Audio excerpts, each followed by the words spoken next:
মাৰ্ঘেৰিটা অঞ্চলত উত্তৰ পূৰ্বাঞ্চলৰ পূৰ্বাঞ্চল বৌদ্ধ সমিতি, Purbanchal Bhikshu Sangha, Barua Buddhist Federation, all Assam Buddhist Association আৰু আমাৰ বহু বৌদ্ধ বিহাৰবিলাক আছে।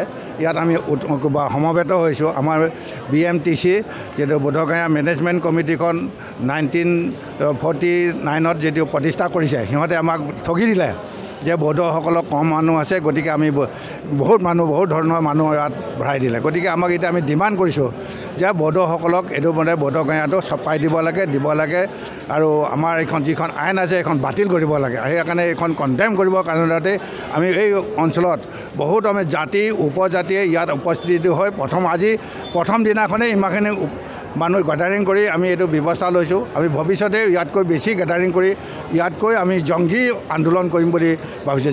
যি পৰ্যন্ত বৌদ্ধগয়াখন আমাৰ বৌদ্ধসকলক নিদিব সেই পৰ্যন্ত আমি এই সংগ্ৰাম চলাই থাকিম বুলি আমি আশা ৰাখিছোঁ। গতিকে ভাৰতীয় একমতে 25-26 যিটো অনুচ্ছেদৰ মতে সকলো ধৰ্মীয় অনুষ্ঠানবিলাককে তেখেতসকলে পৰিচালনা কৰিবলৈ সুবিধা দিছে। একমাত্ৰ বৌদ্ধসকলকে ইয়াক মানে বিধি ঘটাইছে। গতিকে বৌদ্ধসকলক এই অনুষ্ঠানটো বৌদ্ধগয়াখন আৰু ভগৱান বুদ্ধক সন্মান জনাই এই অনুষ্ঠানটো বৌদ্ধসকলক চাপি দিবলৈ কাৰণতে মই অনুৰোধ জনাইছোঁ। ধন্যবাদ।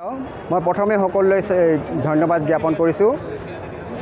আজি 26 নৱেম্বৰ তাৰিখে অল ইণ্ডিয়া বুদ্ধিষ্ট ফোৰামৰ নেতৃত্বত যি বুদ্ধগয়া এক্ট 1949ৰ বিৰুদ্ধে যিটো আন্দোলন চলি আছে, যোৱা বছৰৰ 26 নৱেম্বৰত বুদ্ধগয়াত হৈছিল, তাৰপিছত বিহাৰৰ পাটনাত হৈছিল আৰু আজি সমগ্ৰ ভাৰতবৰ্ষতে এই প্ৰতিবাদী কাৰ্যসূচী শান্তি সমদলেৰে কৰা হৈছে। এই অল ইণ্ডিয়া বুদ্ধিষ্ট ফোৰামৰ নেতৃত্বতেই অসমৰ বিভিন্ন জনগোষ্ঠীৰ বৌদ্ধ ধৰ্মীয় সংগঠনবিলাকে সদৌ অসম বৌদ্ধ মহাসভা, বৰুৱা ফেডাৰেশ্যন, পূৰ্বাঞ্চল বৌদ্ধ সমিতি, পূৰ্বাঞ্চল ভিক্ষু সংঘ, লামা বুদ্ধিষ্ট সংঘ, এনেকৈ বিভিন্ন সংগঠনে আজি আহি এই শান্তি সমদলেৰে বুদ্ধগয়া এক্ট 1949 সংশোধন কৰি বৌদ্ধ ধৰ্মীয় লোকক পৰিচালনা সমিতিৰ সদস্য কৰিবৰ কাৰণে প্ৰতিবাদ জনাইছে। আৰু এই প্ৰতিবাদেৰে ভাৰতৰ প্ৰধানমন্ত্ৰী, ৰাষ্ট্ৰপতি আৰু বিহাৰৰ ৰাজ্যপাল আৰু মুখ্যমন্ত্ৰীলৈ আজি মাৰ্ঘেৰিটা সমজিলাৰ আয়ুক্তৰ হাতত স্মাৰকপত্ৰ প্ৰদান কৰা হ'ব।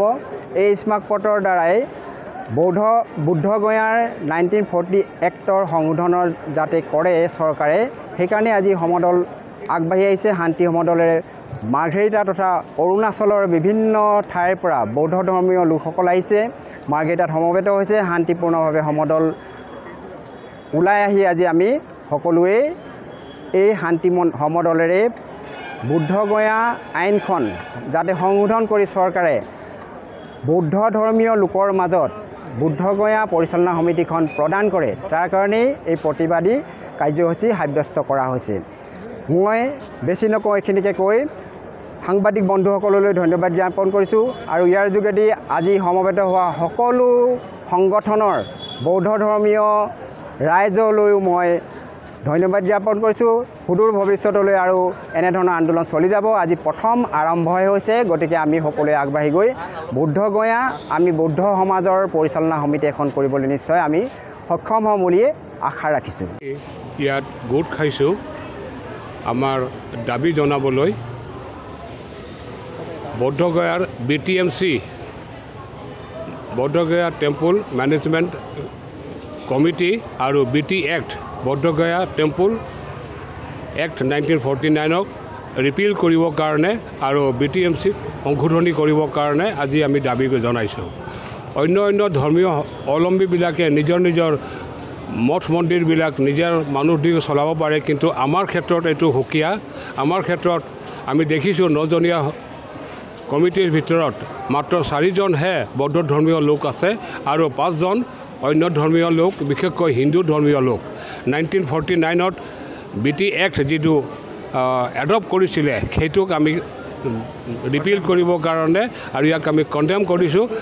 আমি ভাৰত চৰকাৰক আৰু বিহাৰ চৰকাৰক দাবী জনাইছোঁ, আপোনালোকে ইয়াক ৰিপিল কৰক আৰু BTMC এক্ট সংশোধনী কৰক। ইমানেই ক'বলগীয়া। আৰু ৰাইজসকল আপোনালোকে যিবিলাকে ইয়াত আহিছে, আজি আমাৰ লগত যোগদান কৰিছে, আমি আপোনালোকক আমাৰ ফালৰ পৰা অশেষ ধন্যবাদ দিছোঁ। আৰু আগন্তুক দিনক আমি আপোনালোকৰ সহায় সহযোগিতা আমি বিচাৰিম।